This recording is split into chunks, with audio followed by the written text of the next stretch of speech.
everybody, and welcome back to the Agents of Fandom podcast. Today, I am your host, TJ, aka Fat Thor, and I am joined by fellow agent Zenn from the Listen 3000 podcast, and we are joined by a very special guest today, Paul from the Heavy Spoilers channel. Paul, how you doing today? Hello. Thanks for joining us. I'm doing good. It's been hectic. I'm on my 12th hour of work now because I watched that Monsters Menendez brothers show. Yeah, I watched that last night and I was like, this is so good. I'm gonna have to do a video. So I've got about 5 to do a video. It's out now, but yeah, been a hectic day.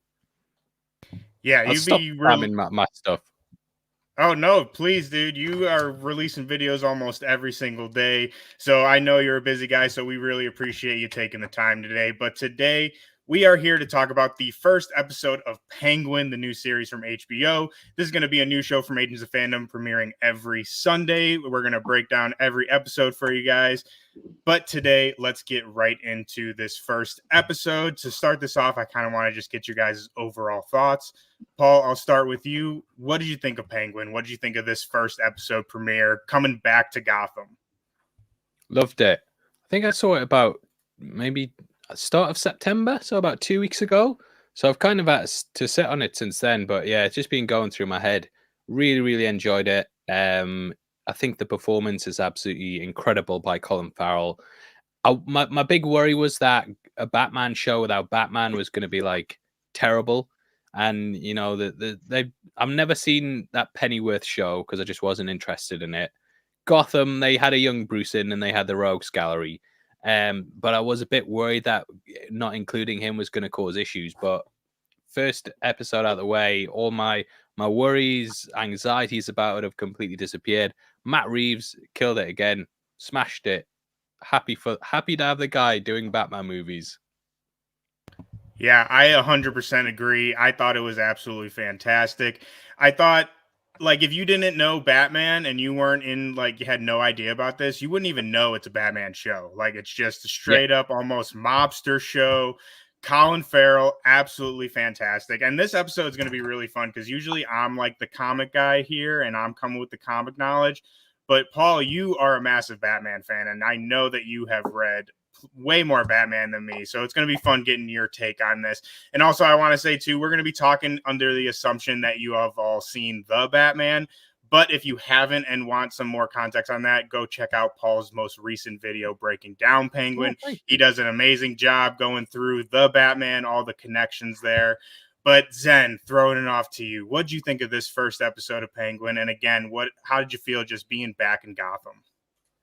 Man, y'all kind of said it all. Like I had my trepidations like going into it. Like I didn't know how they were gonna handle a Batman show without Batman. You got the Penguin, but I had a great time with that first episode. It gave me everything I was thinking I was gonna get with the Colin Farrell. It gave me like Soprano vibes. Like I thought it was really dope, and I'm hyped to be back in this world. It made me realize how much I miss the Batman world that Matt Reeves created. So I thought it was a great first episode for sure. Yeah, and I mean, this episode starts off right away. We kind of hit the ground running, get a very quick recap of stuff that happened in The Batman, kind of how that ended with the sewers exploding and all that. And Penguin meets with Falcone's son, who was like the big mob boss in that movie. And he immediately like kills him. Like they kind of, he's like, chilling with them and they're like talking and all that. And Falcone starts talking crazy to our boy Oz. And again, just shoots him. So I want to start off with the question because I didn't know how I felt about this. So do you guys think that he was always planning to kill him as soon as he always had this plan? Or do you think he was like genuinely embarrassed by what he said and it was like heat of the moment? Paul, I'll throw it off to you first. Yeah, I thought it was definitely heat of the moment because he immediately regretted it. And I think if he was planning to kill him, he would have done it in a smarter way because this has kind of just caused him loads of issues that we've seen throughout the episode. I think from what I've seen, Penguin is clearly playing all the different sides against each other, from Maroni to the Falcones and the people in that family, and he's just lying his way through everything. And I feel like he was gonna play Alberto from what he was saying to him, kind of being like, trying to get in his good books and saying like, oh, I came here to make sure you had it and that sort of thing. So I think his plan was to manipulate him as well. But in the heat of the moment, he just snapped and killed him. And it was kind of like, oh crap, what have I done? Yeah, I agree. I mean, like you said, he definitely had ulterior motives from the beginning, but I think the actual like murder was just like he was just like embarrassed, which we'll get to a little bit later on in the episode. But Zen, what did you think of this whole dynamic, like the introduction to Oz Cobble or Cobb, I guess? And again, do you think it was heat of the moment or was he planning on doing this? I definitely agree with it being heat of the moment. Even like you people's reaction afterwards, he was like, "Fuck!" Like, damn, why did I do that? So I feel like it was like the conversation just got a little too intense, and he just couldn't control himself and just let it go. But again, it did cause him a lot of issues throughout the show. I thought that was like the great part of it because it was like he was his own issue. You know what I mean? So I don't know, man. I feel like he's gonna cause a lot of problems for himself throughout this series. I feel like this is like the beginning of that. Yeah, I mean, definitely very impulsive. And I thought it was just a great way to introduce us or reintroduce us to the character and kind of set the tone for everything that kind of follows. And we also get Falcone talks about this new drug that he's kind of gonna release on the streets, which is kind of the plot of this episode, which I want to talk about a little bit later. But after that, we get this kind of like almost 20 minutes of Penguin and this kid, Victor. Yeah, Victor. And he stops a group of teenagers from stealing his car. And he's just like, yeah, well, you're with me now, or I'm going to kill you and your whole family. And they go on this like kind of road trip. And there's this tension the whole time of if he's going to kill him or not, helps him move the body. So I want to ask, like, why do you think he's helping this kid? Or like, maybe not even helping him, but like is recruiting this kid? Like, what does he see in this kid? And again, kind of similar question with Falcone. Do you think like he had this kind of plan to get him to work with him, or was he just? We see he said he's going to kill him at the end, but or is that just kind of a bigger game that he's playing? Kind of what they allude to, like he's more than people assume. Zen, I'll throw it off to you first on this one. Yeah. First of all, I do want to say that what was his name? Renzi Feliz. I guess I seen in the chat.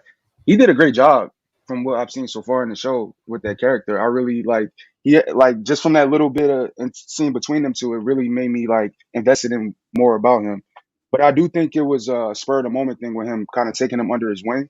I think he might have seen some of himself in him as well. Like when he said the ambition line, I was like, okay, maybe he wants to help him or he sees where he could have did better and he wants to kind of guide him in an evil way, but like it's still, So I definitely think it was like a spur of the moment thing, but I feel like he sees himself in him a little bit.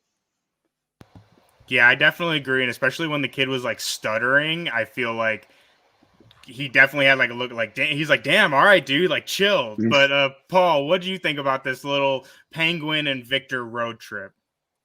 Yes, I see it a lot. Very similar to Batman and Robin. I don't know if you got how much you know about Jason Todd and stuff, but he was basically Batman caught him trying to steal the wheels off the Batmobile, and that's kind of how he drafted him into his circle and put him on the right path. So I do kind of see it as being that sort of a similar relationship to that.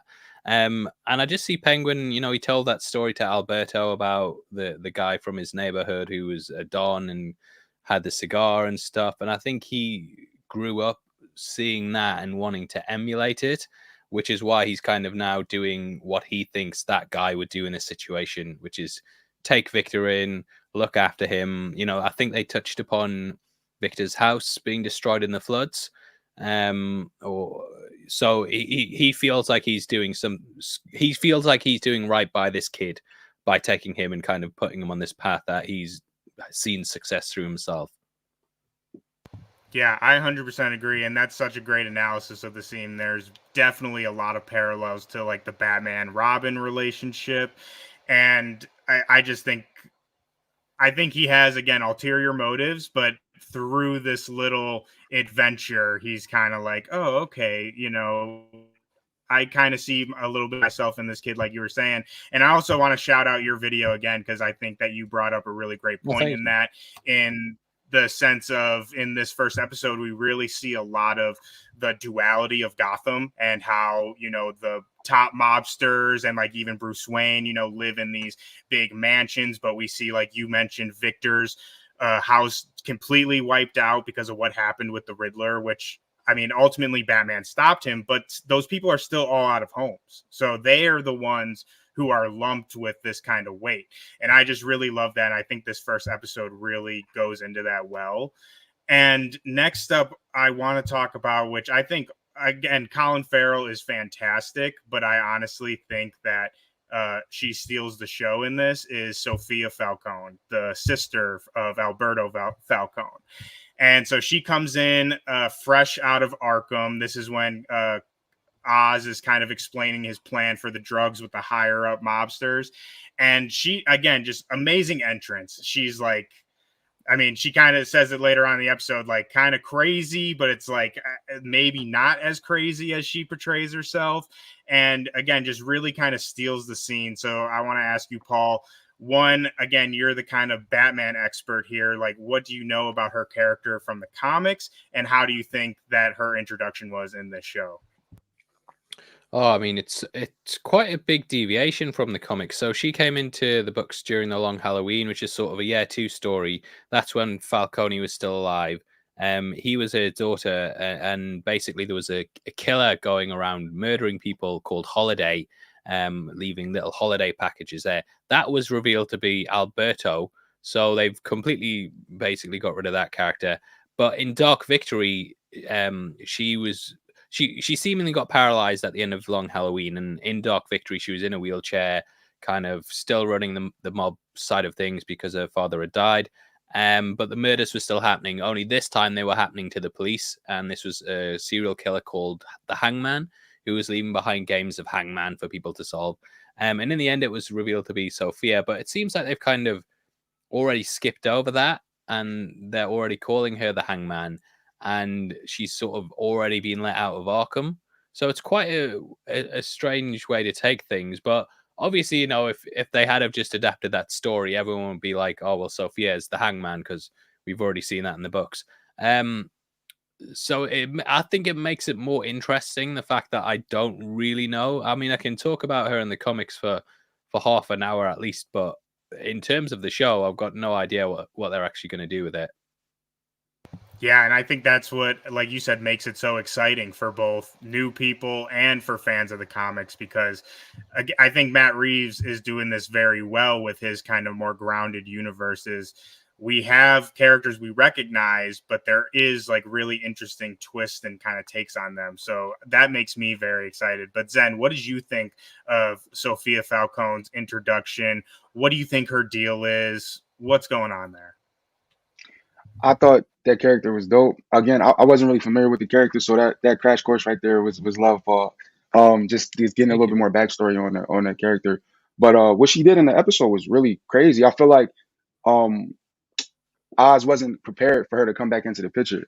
So I feel like that is like a little monkey wrench into what he mentally had planned or what he thought he was going to try to do with Carmine being out the picture. So I think what she's going to bring to the show is just chaos. So, I'm excited to see that, especially now she knows her brother got killed. So it's like I feel like she's really about to turn everything up.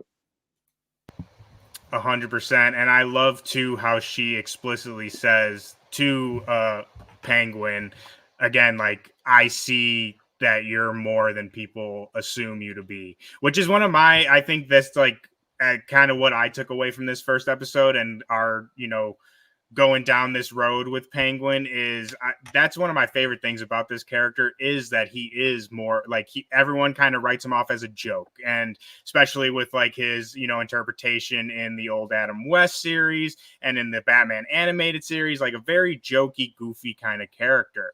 But he's always in Gotham. I think it was Tom King. Tom King is currently writing a Penguin series, which I suggest everyone go check out. It's really good.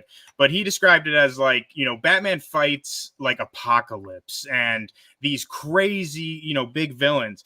But at the end of the day, like he can't defeat Penguin. Like, yeah, he throws him in jail, throws him in Arkham, but he always comes back. He's always ruling things in Gotham eventually.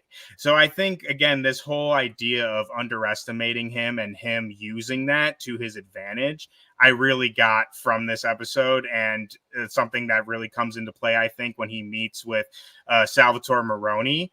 But before we get to Salvatore, another really kind of important character in all of this, and I think probably my favorite scene in this entire episode, is when he goes and sees his mom. So he takes Victor with him to go see his mom, and we're introduced to his mom. We also kind of get a little Easter eggs of his brothers and his other family members.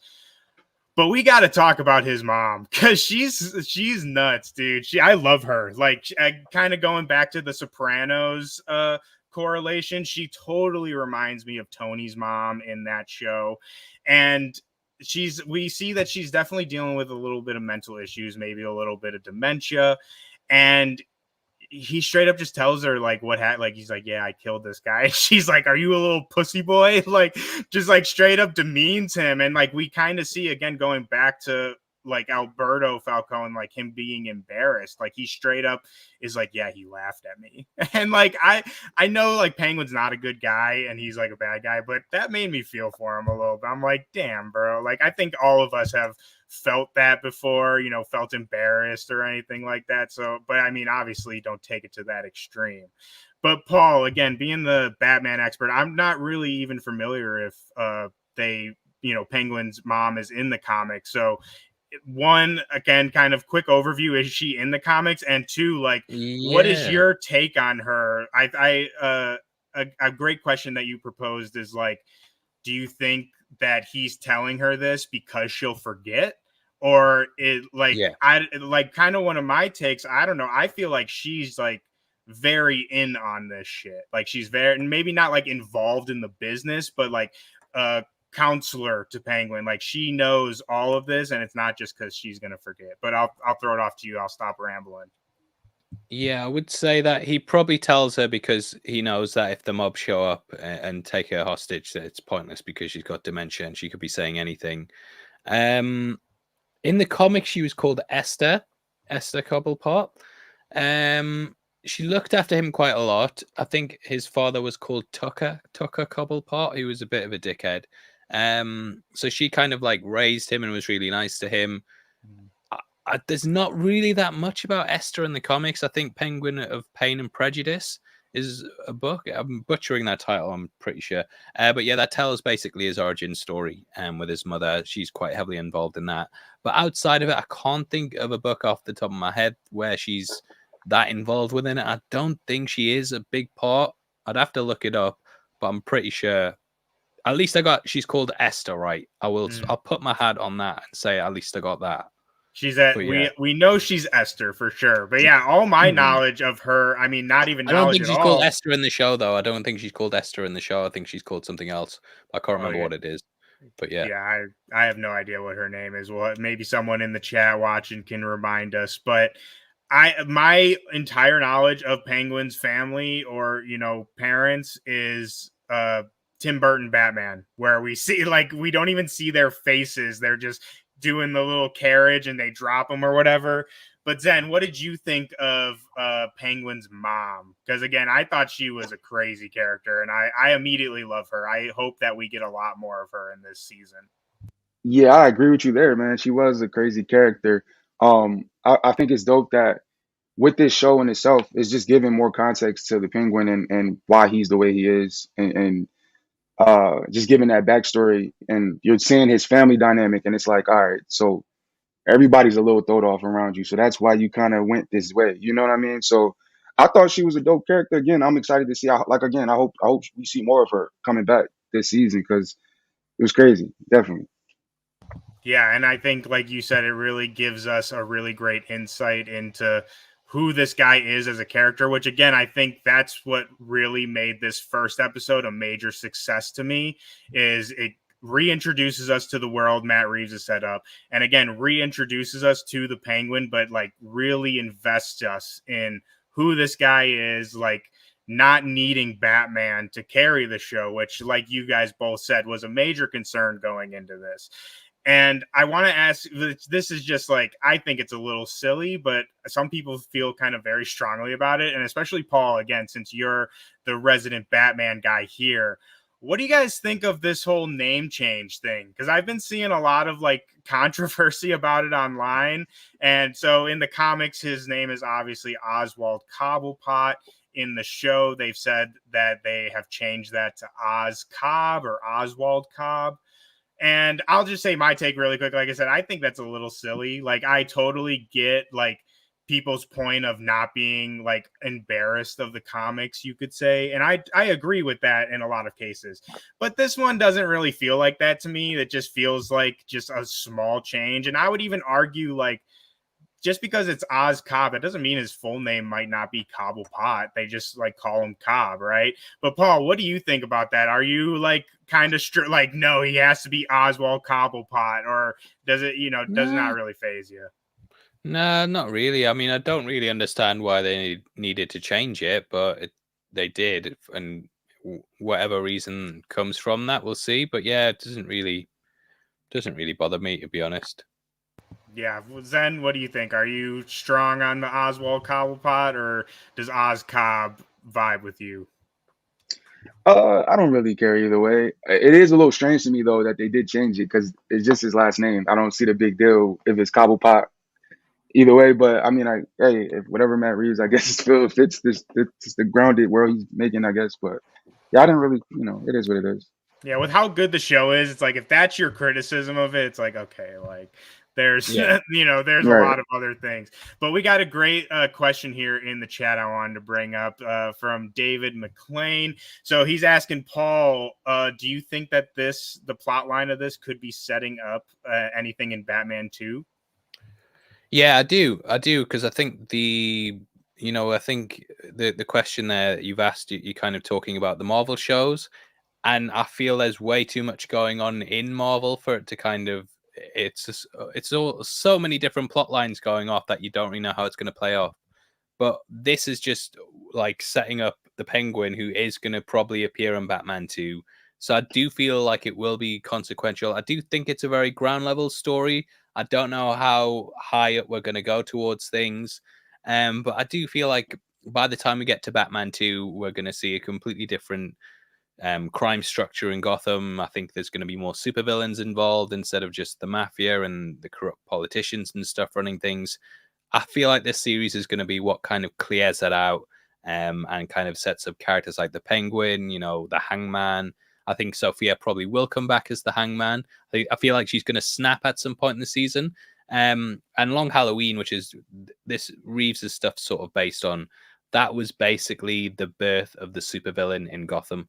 That's what the whole story was about. The Batman Year One's very mafia focused. And then it kind of transitions through the Long Halloween where all the mafia get killed off and they're replaced by supervillains. And I think come the start of Batman 2, we're going to sort of see that. I think this season's going to be what kind of takes out most of the mafia heads. I totally agree. And so, building off of that, I want to ask you really quickly, too. So, do you think that Penguin is going to play like a big role in the sequel? Or do you think, I mean, I think he's definitely going to be in it for sure in some capacity, but do you think they're going to kind of keep more of his kind of core story to this series or, some other series maybe down the line? Yeah, I think it'll just be the same as the Batman, really, where you kind of had the Penguin was a character in that, but you had a bigger villain, and I think that's what it'll be. Penguin still had a really big scene in the Batman, that car chase. That was crazy. The Iceberg Lounge at the start when Batman goes there and he kind of talks with him and interrogates him, and you kind of see him popping up throughout the film. And I feel like it'll be a similar sort of thing in the Batman 2. Maybe Batman has to take him down again. We get a big car chase or something along those lines. And yeah, I feel like that's how he'll be used, but he'll not be the big villain. I think Reeves is really good at juggling villains as well, and I think that he'll have a good way to include him. People who are obviously fans of the show will love that. I do think there will be a season 2 as well, but I feel like that's how he'll be used in the film, and then season 2 we'll get more kind of things through his eyes and seeing what Gotham's like. I 100% agree. And I think this show, at least in my opinion, is ripe for multiple seasons. Maybe not like, 10 or, 6, something crazy like that, but definitely at least a good 3 seasons, I would say. And especially if they're kind of laying it out like in between the films, I think that's, a really great idea. But Zen, what do you think? Do you think that we're setting up a lot of plot line for Batman 2 and Penguin's role in that? Yeah, I definitely think so. I think by the end we might see exactly where that might lead to with the next film. I don't know if like this story itself will probably like be a big impact on it, but I like how like at the beginning of the episode it gave you the aftermath of like the flood. So I feel like maybe we'll see something like that at the end of the series, like something that happens that like it's like a little footnote, and it's like, oh, that's where they're gonna go with this. Either way, Yeah. Like something like Batman has to pick up like in the next. yeah, Yeah, I like that a lot. yeah. And I also, shout out David McLean. That was a great question. I also want to say, anyone watching at home, please leave us some comments, ask us some questions. We're here to answer whatever you got. We have the master of breakdowns here. So ask all the questions you want, and also give us a like or thumb, whatever you're watching on. Let them know that you're enjoying this video. But we got to talk about Salvatore Maroni, another kind of very tense scene, and going to what we're talking about of Penguin being a little bit more than people make him out to be. And for me, I totally read this scene where the other ones, like we talked about, were a little, it could have went either way. I thought that this was 100% like a planned thing from Penguin. Like he expected Maroni to underestimate him and kind of just tell him to fuck off. And he drops that ring, like Mike drops the ring on him, showing, basically telling him that he killed him without telling him. And we also got, escape me, Paul, maybe the actor's name playing Salvatore Maroni, but Mr. Krabs, he is Lex Luthor in the most of the DC animated stuff. Fantastic actor. So what do you guys think of bringing in this new kind of big mobster in replace of Falcone? And what role do you guys think that that's going to play out in the future? Zen, I'll throw it off to you first. I think it's like it makes sense because power vacuum. You got Falcone is out the picture, so I feel like you're gonna see so many people vie for power in Gotham. So I definitely think is I don't I feel like he's really gonna be an issue this season for Penguin, whether he realizes it or not. We got him, we got Sophia. It's just gonna be a lot of chaos. With people just trying to take over. Yeah, I don't. I feel like that scene with them together was crazy because I feel like that was Oz is really kind of trying to put his foot on the table, like, all right, yeah, I'm here too. You know what I mean? I got rid of the sun. You know what I mean? I'm trying to really play this game. So I again 100% agree. I think he's going to be playing a major role in this, especially now that him and Sophia are kind of against Penguin made them go against each other with that meeting. So, Paul, what do you think? I know Maroni plays a big role in the Long Halloween, like you've been mentioning. Yeah. A lot of this is based off of. So, from your comic knowledge and all that, what kind of role do you think he's going to be playing in this series? And again, like just him stepping in, not even stepping in, being forced into this power vacuum, because it kind of seemed like to me he was cool doing his thing, and now it's like, oh shit, now I got to deal with this, right? I think he is going to want to take over, just from the way his character is in the comics anyway. Him and Falcone are big rivals. They don't necessarily have a gang war in the comics from what we see in Year One and the Long Halloween. He's a big part of Two-Face's origin story. So he's the gangster who throws the acid in Two-Face's face at his trial. He was in the Dark Knight as well. They had a Maroni there. So he's kind of like the opposite to Falcone, who's trying to seize power and take it away. I do feel like he is resigned, or he has been resigned to prison. But that ring coming in, I think that's going to change his mind, and he is going to want to seize power. I think that ring's going to play a big part in the season, and we might even see it getting passed from character to character. And in prison, people might be trying to snatch the ring off him. But it's a status symbol, and it's showing that he runs things now, and that's kind of why Falcone had it, why his son had it, and yeah, I keep calling him Falcone as well. He's called Falcone in the comics and Falcone in the show. I'll try to remember. But yeah, I think Maroni's going to kind of realize that his big rival's now down and he's stuck in prison, but he wants to get out and seize this stuff. And I think he is going to turn to Oz as being the person who can help him do that. And then Oz is probably going to pull the rug out from under his feet and then seize power when he gets him on top. You've led perfectly into my next question. I was just going to ask you, so you think that they are going to work together eventually in this series? Yeah, I do, definitely. I think it makes sense that Penguin's still at the bottom of the ladder and he's going to navigate his way up by jumping from person to person to kind of get to the top. I like that. Zen, what do you think? You think Penguin and Falcone are going to get together? Yeah, I definitely agree, man. He needs some friends, man, to make this happen. So I can see that. I can definitely see that.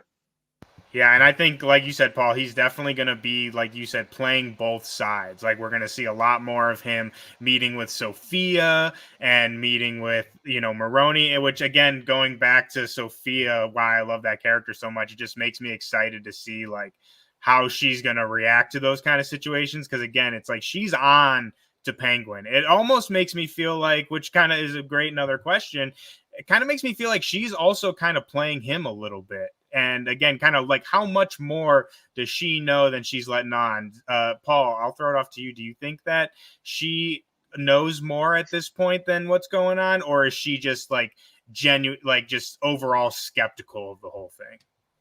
Yeah, I think she knows, but I don't think she can prove it. And obviously she's got this history of being crazy. So she's going to second guess herself and be like, because she keeps asking as well, tell me, am I crazy? So I think the fact that the car showed up at the end and kind of made her look like she was on the wrong path, that's going to make her doubt herself.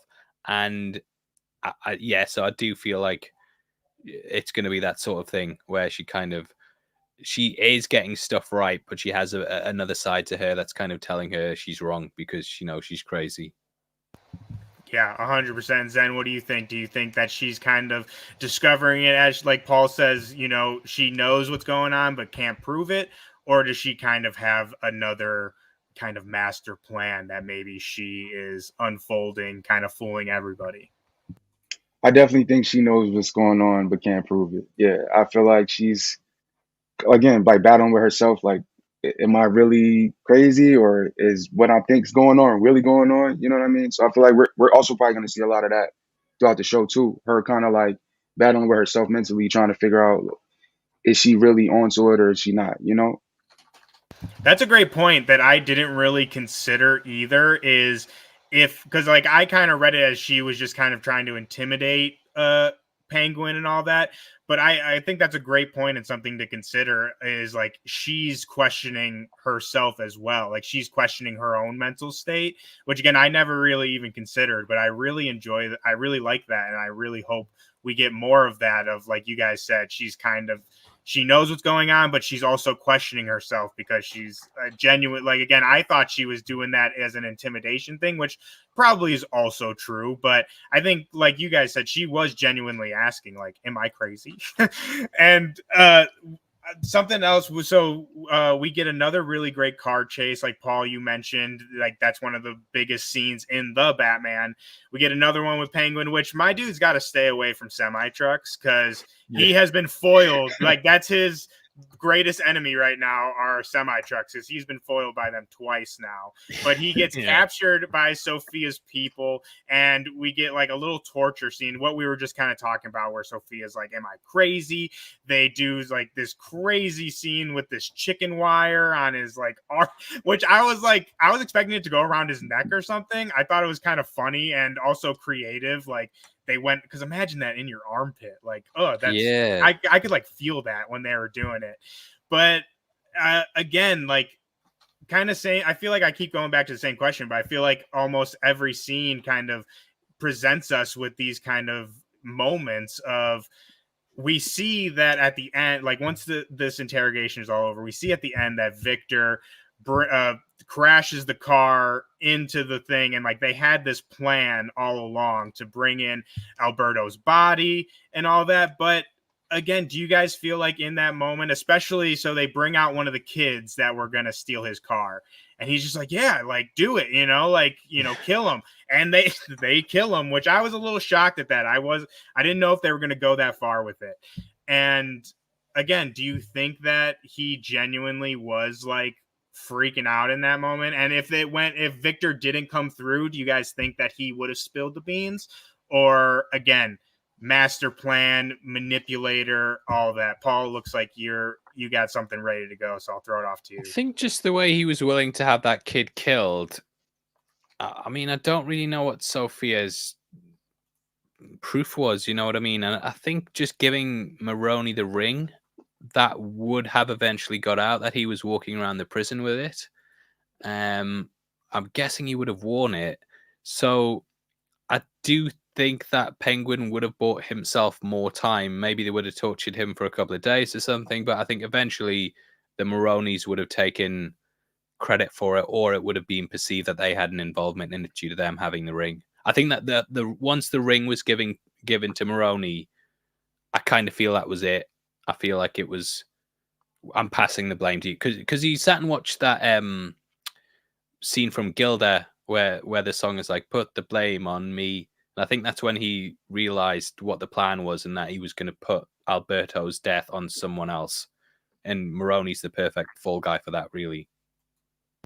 Yeah, again, I really think that Oz is playing a bigger game here, and that's kind of going to be one of the main things of this season, is kind of, again, showing how he is more than people assume, and he does plan. And I think, again, Paul, you bring up a really great point. I think this ring is going to be like, what do they call it? Like a MacGuffin, or, like the little football that's being passed around throughout the series, like the Iron Throne, if you would, in Game of Thrones. And it's all going to be about getting this ring. And again, makes me excited to see what those dynamics play out to be. But Zenn, again, same kind of question. Do you think that he was just playing into all of this the whole time? Obviously not with the chicken wire. I'm pretty sure that was real, but was he just playing into this the whole time? And if Victor didn't come through again, do you think he would have spilled the beans and it just was kind of happy circumstance that it did actually come through?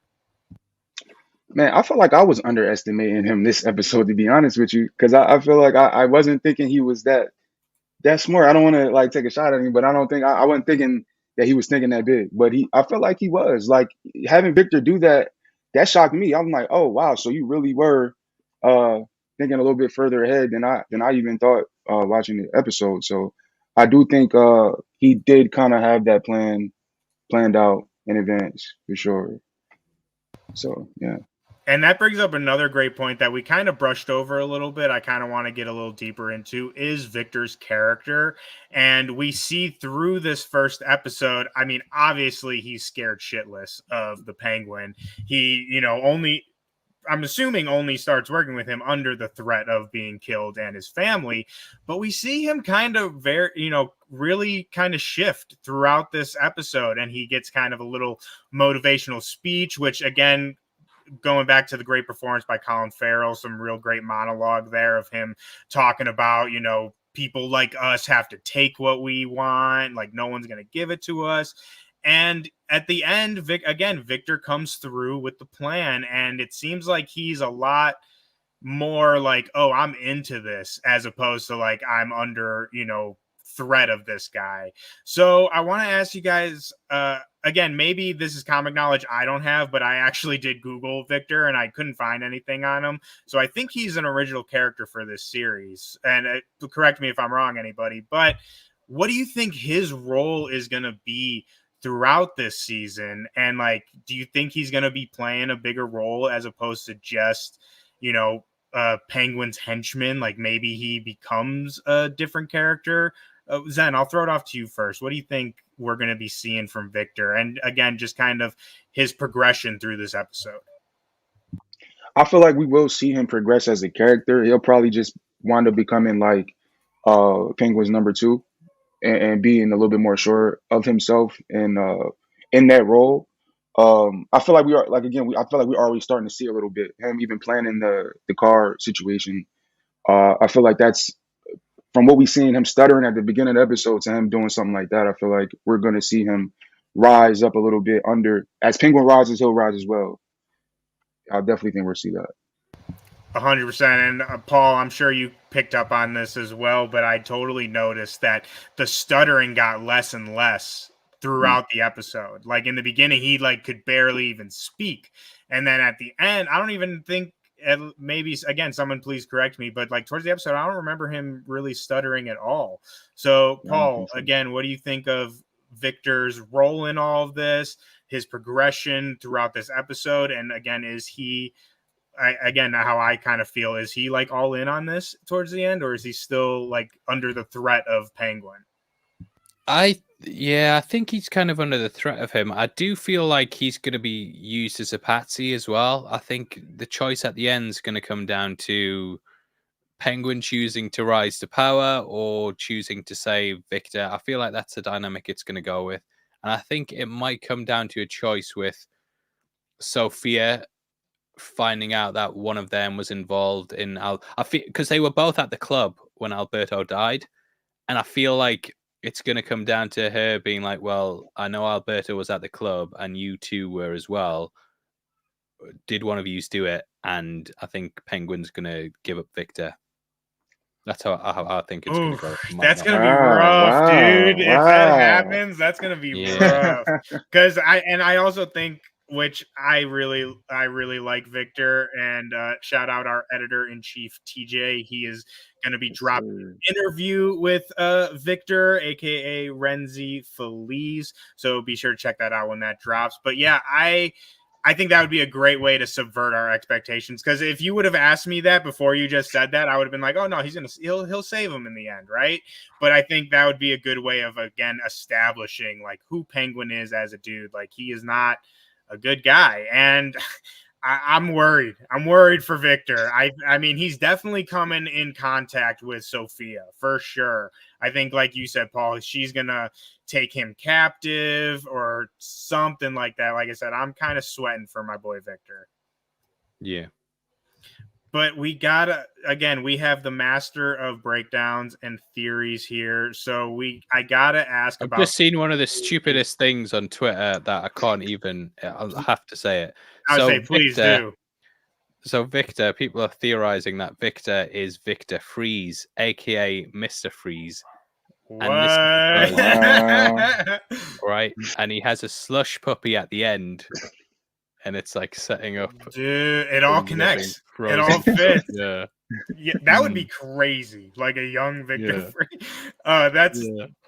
honestly at this point I kind of hope that comes true. But I want to ask you guys a kind of two-fold question. I'll ask this one first, and then we'll kind of get into some theories. I know that we all kind of have one. I have one that I haven't seen yet, which I'm surprised, but I'm sure someone else has thought of it. But I want to ask you guys before theories.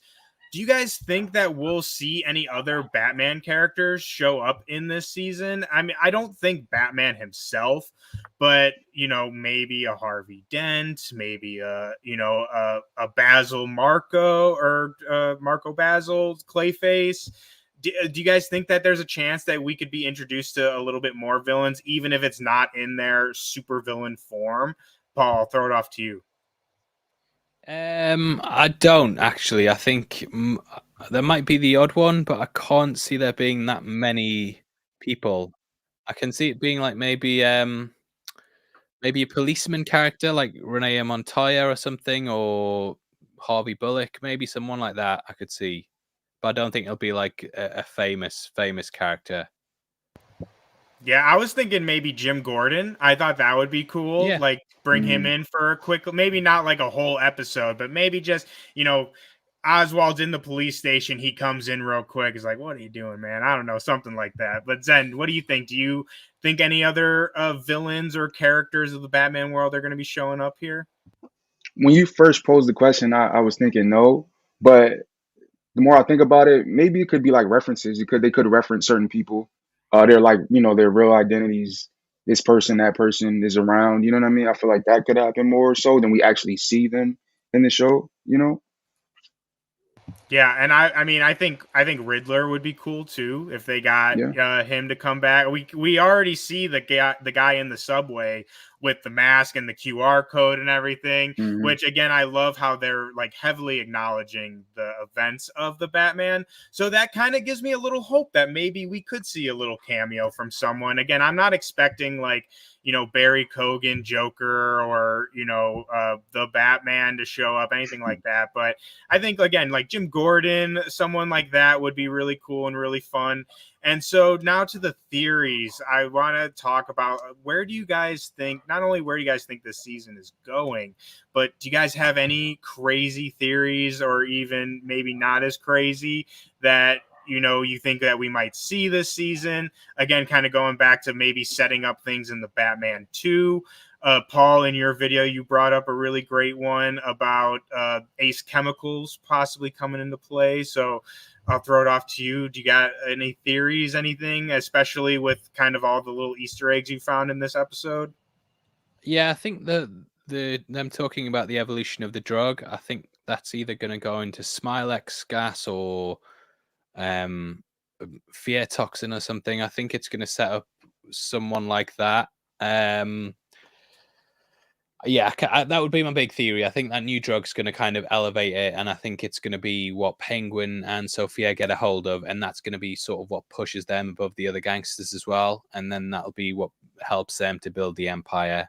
Drops obviously a massive thing. They were like so nicely layered throughout the first film, where you had like the occasional drop head popping up, and then constantly had signs.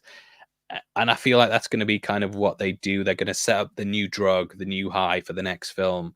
That's going to basically have super villain enhancements as part of it. And maybe Scarecrow has it like Arkham Knight, the start of that, where Scarecrow kind of like tells the entire city to flee. I'd love to see something like that kickstarting the movie. And it's just kind of like a big battleground in Gotham.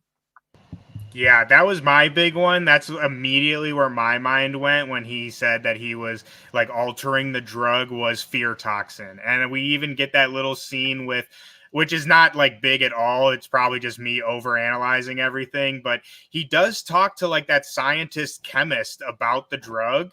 And that kind of Mm. made me think like, oh, that could be a good way to bring in Scarecrow. Like maybe he's the new chemist of this drug that kind of added this, X factor. And I thought too, the fact that they put it in their eyes, again, maybe I'm like, overreaching, but I mean, fear toxin makes you see things. So I don't know. I thought that could be pretty good. I think that's pretty plausible, but there's a lot of, I'm just thinking about it in my head as we're talking about it. There's honestly a lot of Batman villains that come from like chemicals or something. I mean, I shouted Yeah. out Clayface. That comes from like a chemical alteration. Obviously, Scarecrow. Another one that could be cool is Bane. It could be like a form of Venom, maybe. But Zenn, what do you think? Do you think? Do you have any theories? Anything that you're thinking is gonna happen or that you hope happens in this series? Y'all kind of hit them all on the head for me as far as like the how they're going to use the drug and possibly use that as a jumping off point for stuff they do down the line. I definitely could see that. It seems like it's right there in your face a little bit. So I definitely that's the theory that I was going with as well. Yeah, and like you said, Paul, they really set it up really great with the Batman, like introducing us to this, and again, we're continuing that in this series. And I really loved this. I really enjoyed this first episode. It makes me super excited for the rest of this. I think, like we've talked about plenty of times in this episode, Matt Reeves really gets Gotham, and I think that's important. Like he really gets Batman, but he really gets Gotham, and it really feels like Gotham is kind of a character in its own. So to end this off, just I want to ask you guys again, how you feel about this series moving forward. Did this first episode really sell you, get you excited for the rest of the season? And your thoughts on Matt Reeves's portrayal of, again, just Gotham, the whole vibe he set up. Obviously, again, we were introduced to that in the Batman, but how do you guys think he's progressed that now that we're getting into these kind of series? Zenn, I'll throw it off to you first. Okay. Yeah, I love the show so far, man. I feel like it's taking a lot of the points from the Batman movie that I really enjoyed and just bringing it back on a TV level. Like the visual aesthetic of it was something about the first film that I really, really liked. a lot. And I feel like this show is it's not a low. It's not like something that's smaller because it's on television. I feel like it's giving you the same level of filmmaking, and I feel like we need that right now with the superhero genre of TV shows. You know what I mean? I feel like it's a good balance for Agatha on right now. We got this dark, gritty Matt Reeves world, and then balance it with the Marvel stuff. So I'm really enjoying this, and I'm excited to see where they take it and where it leads to with the sequel. 100%. Paul, what do you think? Do you think Matt Reeves is still crushing it with this interpretation of Gotham and the world he's setting up? And again, did this first episode really sell you, make you excited for the rest of this? And also potentially other like deviations from the Batman and exploring some other series? Oh yeah, 100%. I really, really enjoyed it. I was surprised at how much I did. Like I always tend to enjoy HBO shows. They kind of have a certain tone that I really like. But just I've always liked mob movies as well. And I feel like it's kind of hit that perfect place of being a great gangster story, which I think is what was really important. It kind of needed to stand on its own 2 feet, and I feel like it has done that. I feel like you said earlier, you could show this to someone and they don't even need to know it's part of Batman, and they're going to enjoy it probably. Yeah, I think the sky is the limit, really, for Matt Reeves' universe, which I don't know. I mean, I'm excited for the new DCU and, all the gun stuff, but I really think it's going to be tough to introduce like this new other like Batman franchise because this is just so good, I think. And Yeah. again, it makes me just super excited to explore more of these. Like I know people have a lot of criticism with like MCU and oversaturation of like the shows and stuff, which I definitely can agree with in a lot of aspects. But I don't know. I really want more of these from the Batman. Like, give me a Riddler series. Give me. I'm just really loving all of this. So to end this off again, we all really enjoyed this episode. Be sure to go again and check out Paul's most recent breakdown. He does a really great job really diving deep in this episode, even more so than we were able to today. And so Paul, again, thank you so much for joining us. It has been so much fun having you, and I want to throw it off to you and give you opportunity. Let the people know what's going on. I know, again, you guys are releasing like a video every single day. You just released a Fellowship of the Ring breakdown, which is like honestly kind of old at this point because you guys are continuously pumping out stuff. So let the people know what's going on. Yeah, just that. Well, thanks for reading the script for that as well. I know I sent it to you and was like, can you make sure I haven't said anything wrong? And you said, I don't know. I'm not reading all that. It's too much. Any opportunity to nerd out about Lord of the Rings, Zenn knows he does we do a fellowship of fandom going down all into Lord of the Rings. So I appreciate you just giving me the chance to read it. No, I appreciate that. But yeah, make sure everyone, again, go subscribe to Heavy Spoilers. Again, best breakdowns in the game. Pretty much any TV show, movie, book, anything you need, he's got it covered. And Zenn, my awesome co-host, again, tell us, everyone, where to find you, what's going on with Listen 3000. I know you guys got stuff coming. No, definitely, man. You can find me on Twitter, Instagram, all that at Army Zen. We got a new Listen 3000 episode coming out top of next week. We just filmed that yesterday, so yeah, it's gonna be fun, man. I was glad to be here. This is a great time. Appreciate everybody. Absolutely, and you can catch us. Moving forward, you can catch us every Sunday right after the Penguin. We're going to be having some rotating hosts, rotating guests. It's going to be a great time. Be sure to tune into that. And also be sure to tune in every Wednesday for our live Agatha show. After Agatha, we are going to be doing the same thing, coming in, nerding out all about the episode, breaking it down. Also, be sure to check out Fellowship of Fandom, where we're breaking down Lord of the Rings. We got so many shows going on, people. We got everything you need. So be sure to subscribe and to Agents of Fandom on all your socials, here on YouTube, Twitch, wherever you get your entertainment, because we have a lot of great stuff coming for you. If you enjoyed this episode, again, please consider us giving a like and subscribe. And we will see you guys all next week for episode 2 of Penguin. Thank you all for tuning in.